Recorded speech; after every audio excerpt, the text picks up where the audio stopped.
Out হয়েছিলেন? 2015 সালের বিশ্বকাপে ভারতের বিপক্ষে কোয়ার্টার ফাইনালে বিতর্কিত আম্পায়ারিংয়ের শিকার হয়ে টুর্নামেন্ট থেকে ছিটকে যেতে হয়েছিল বাংলাদেশকে। আজ আইসিসি চ্যাম্পিয়ন্স ট্রফির প্রস্তুতি ম্যাচেও আলোচনা এলো বিতর্কিত আম্পায়ারিং। বাংলাদেশের ওপেনার সৌম্য সরকারকে যেভাবে সাজঘরে ফিরতে হলো তা নিয়ে বিতর্কের ঝড় উঠতেই পারে।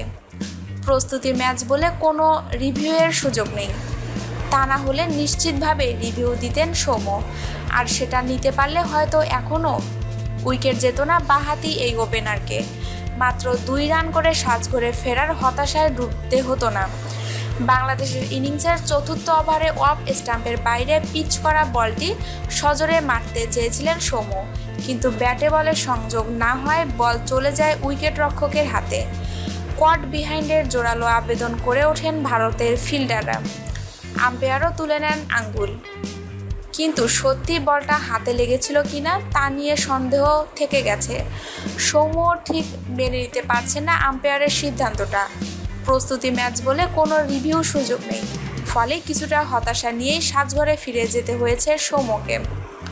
শুরুতেই সৌম্যের বিদায়ের পর বাংলাদেশের দ্রুত হারিয়ে ফেলেছে 4টি উইকেট।